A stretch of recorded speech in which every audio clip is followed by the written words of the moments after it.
Sir පාඩම් කරනවා මතක හිටින්නේ නැහැ.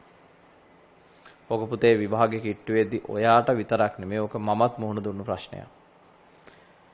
ඔක සාමාන්‍ය දෙයක්. හේතුව අපි ගොඩාක් දේවල් ඔලුවට දාන්න try කරද්දී ඔලුවට ඒවා ගියාට අපිට ෂණික මතකයට ගන්න බෑ.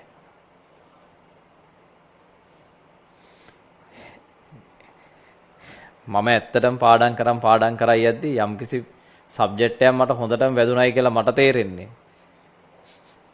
පොඩ්ඩක් නිකන් ඇවිදිද්දි ඔලුව හෙල්ලෙනවා වගේ තත්යකට එනවා. හරිද? එතකොට තේරෙනවා වැඩේ හරි කියලා. මං කියන්නේ දැන් ඔලුව හොල්ල බලන්න එපා. හරි? මේකෙදි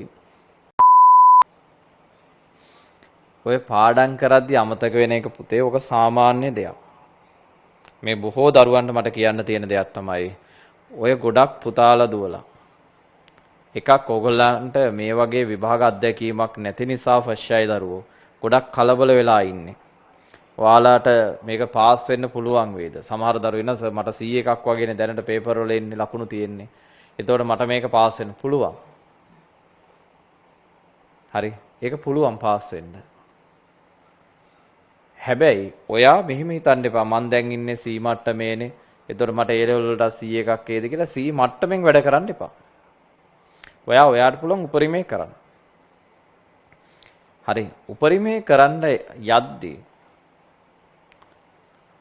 උදේ 5ට 6ට ඇහැරිලා පුටුවක ඉඳ ගන්න ළමයි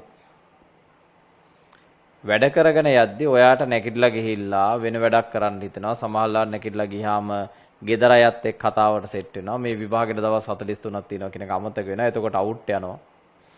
ඒව පුතේ සාමාන්‍ය දේවල්. ඒවා තුලින්ද ස්ට්‍රෙස් එක වැඩි වුණා වගේ තේරුණාට ඒකෙන්ද ස්ට්‍රෙස් එක රිලීස් වෙනවා. හරි.